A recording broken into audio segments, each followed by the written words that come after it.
just want to make sure we're clear. It's not a decision about whether or not it's going to appear on the ballot tonight.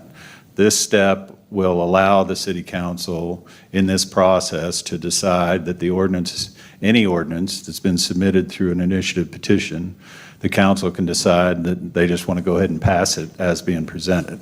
If they choose not to pass it as presented, then it will appear on the ballot. So there's no choice on the council's part about whether or not it can ultimately be on the ballot. The fact that it's been submitted and certified will make that happen unless they choose to adopt it themselves.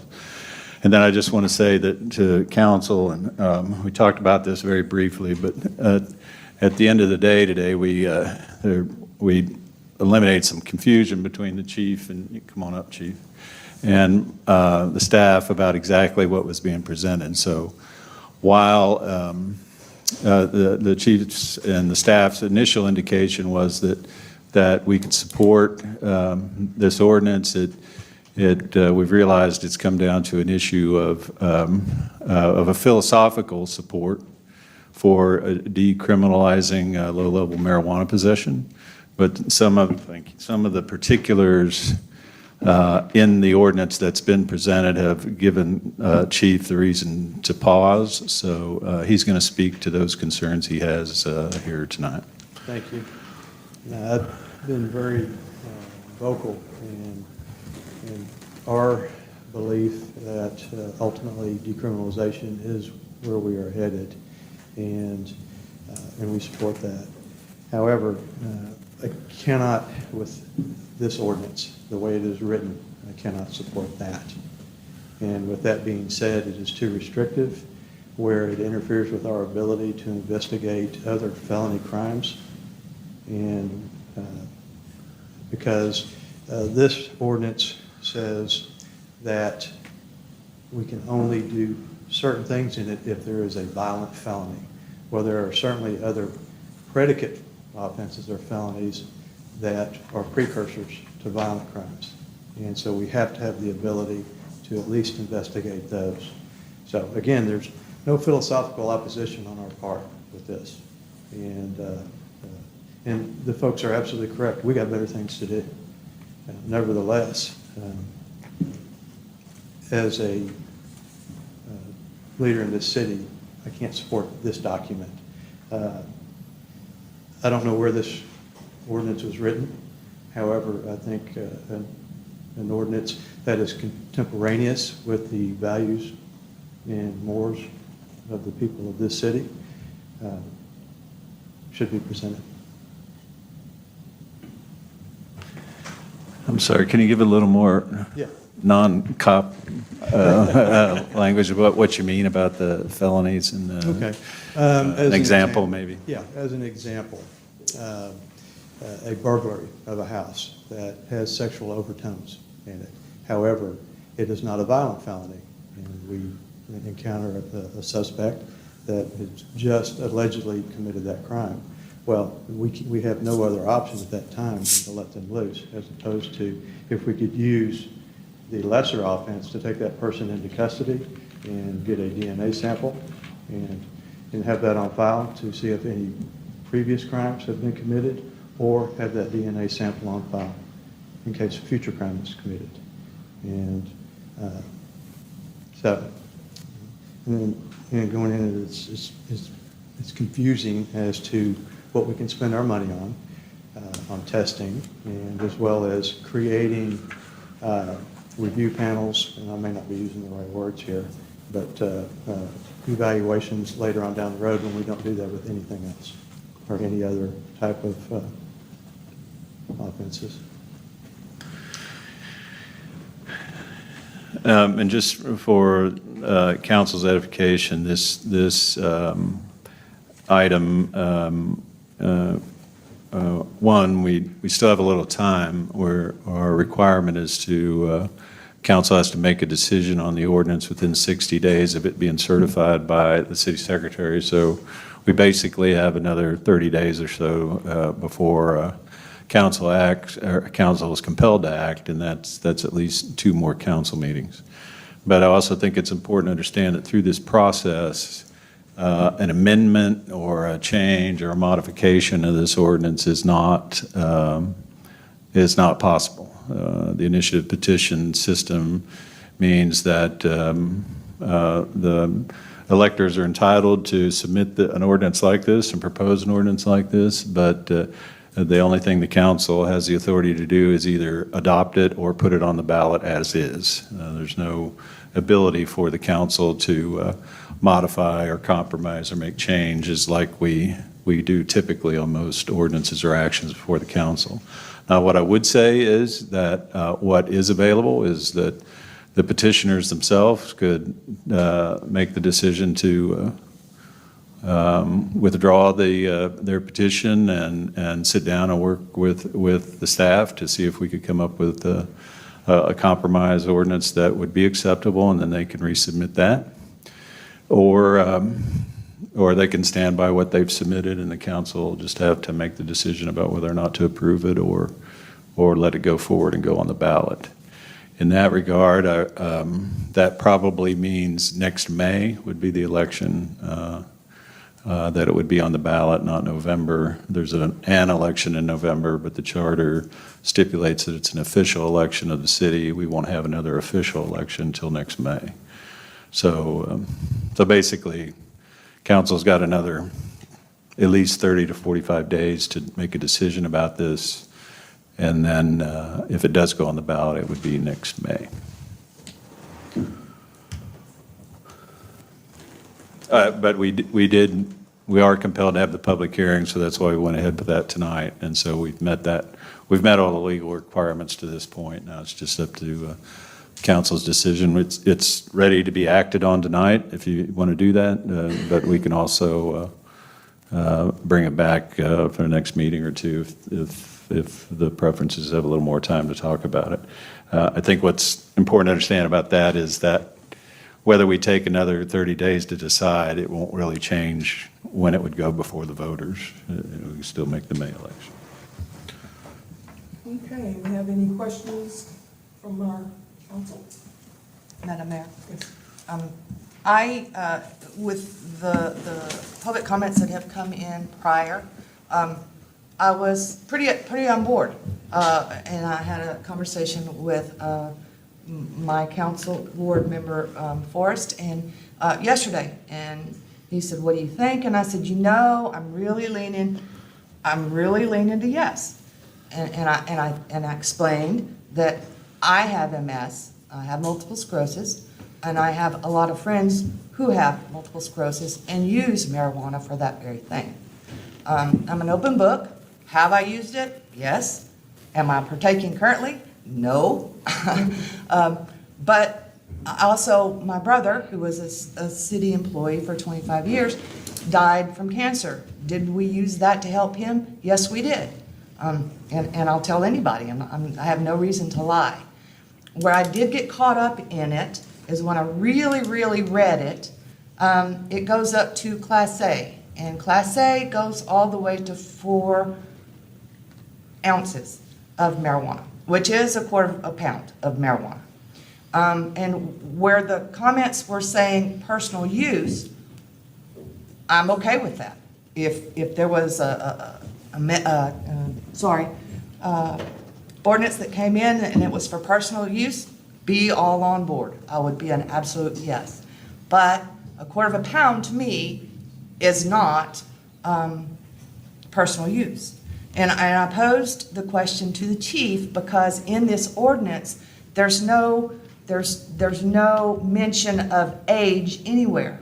So what I said to the chief, because I was seeking his legal knowledge, was if there was a 14-year-old walking down the street, did something where he had to encounter the police, and he had a quarter of a pound of marijuana, 14, according to just this ordinance that's presented to us, the only thing that would happen would be that the police could take it away from him.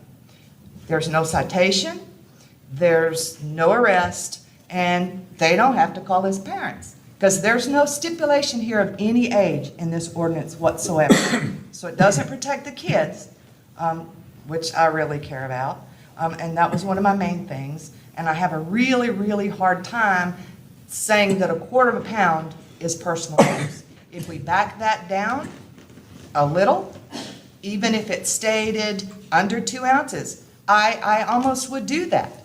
I can stand here right now and say, yeah, I would go with that.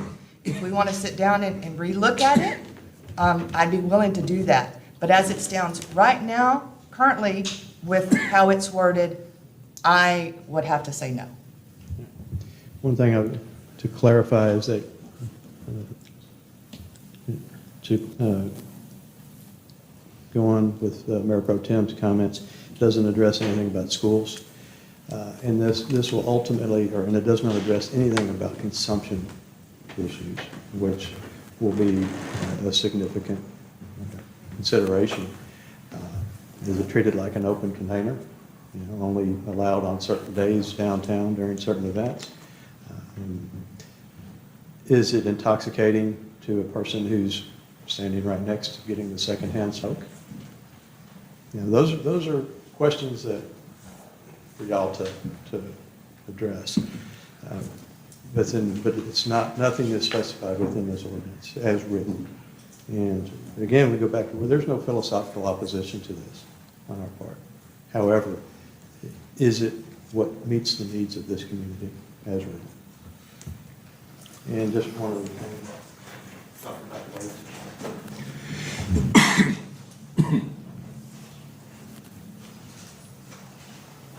This is less than 1 ounce.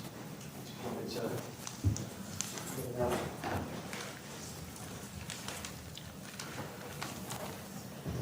As an example, and in support of what these folks are saying, that's been sitting in our evidence room for 11 years now. Trying to get it destroyed. It's not any good anymore then, is it? Maybe it's like wine. Yeah. So multiply that, to go up to just 4 ounces, and that's what the volume would be.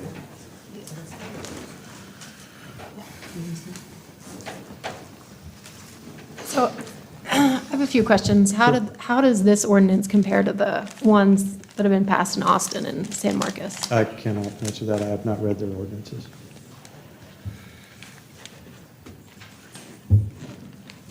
I mean, I think a lot of us were feeling similar to you, Sue, before coming in, and I kind of feel like we maybe need to pause and go look at that again, because before this, I was under the understanding that the chief was on board with this. I was until I got my hands on a copy on the ordinance. And just as written, as it stands, I cannot support it. It's too restrictive. And on our efforts for solving significant other crimes, and as far as having to do too many other things with regard to reporting community meetings and things of that nature, when we don't do that for other things of more significance.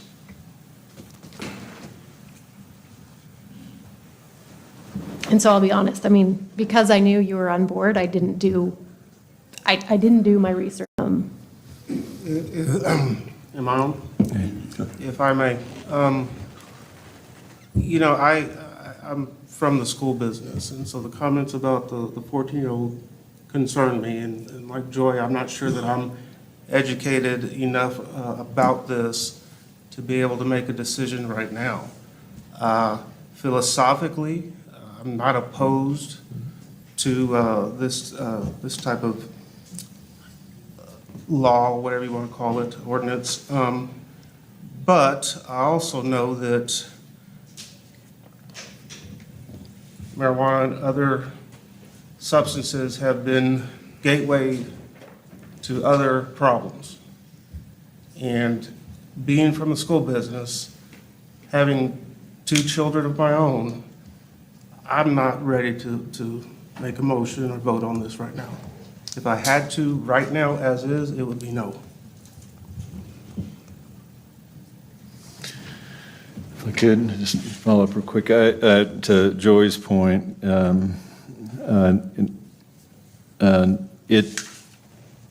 again, the way the system works, this was submitted by the voters, and so it really was their issue. So unlike other issues, we didn't do any of that research. I mean, again, we thought,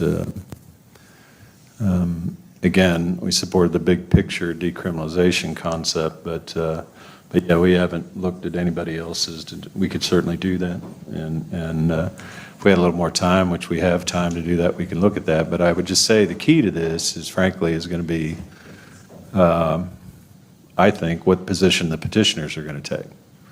If they're willing to step back and withdraw their petition and talk about some compromise, then I think all that effort would be worth it. But the truth is, we can't submit a competing ordinance. They have a right to have this issue. They've submitted a qualifying petition. We've certified it. They have a right for it to go to the voters as they've presented, if that's what they want to do. So I'll just say that, and this isn't something to talk about here tonight. I'll just say that to try to negotiate, but I really think the options for council start with whether or not the petitioners are willing to consider making some changes. If they're not, then I think going ahead with the vote would, well, the issues aren't going to change, I guess is what I'm saying. Mayor, I'd like to speak on that, to say that I'm sure that the citizens aren't ready to make that decision tonight, as well as we're not ready to make the decision tonight, but I would say that we would put this off till our next regular meeting at the first of next month, and give them a chance, if they are so inclined, to come and work with the city manager and the chief of police and see if they can't come up with something that's more palatable for the city of Elgin, that we can present and bring to a vote at our next regular meeting, the next, whatever, 1st of June, or 1st of July. Okay, any more comments? Okay, so on this one, we're going to make no action on it tonight. And we can do some further I don't think so. research, Not unless anybody objects. whatever, to and it. then we'll look to see what the petitioners want to do. Then we'll So, go. so just to clarify that, we're not going to take action tonight, but if we take no action, it'll go on the ballot regardless in May 2023, correct? If we don't ever take action on it. Right. Then when it comes back. Yes, so I just to guess kind it of- would So I think automatically it's go to important for us and y'all to know kind of the options are, we take no action, it goes straight to the ballot. Because I think where a lot of us were coming from tonight is I think we were saying, hey, you know what? Let's go ahead and just pass the ordinance ourselves to save it time and effort going to the ballot, right? But I think some of us are caught off guard with making that motion tonight, and that's why we want to go back and say, can we compare this to other ordinances? Because I think if we could get to a compromise, then I think there's appetite for city council to pass it. And then, again, but if that is not something agreeable, then yes, the petition is valid and it'll go to the voters. Yeah, I would say, you know, truthfully, why we have time left is typically if we had sensed there was going to be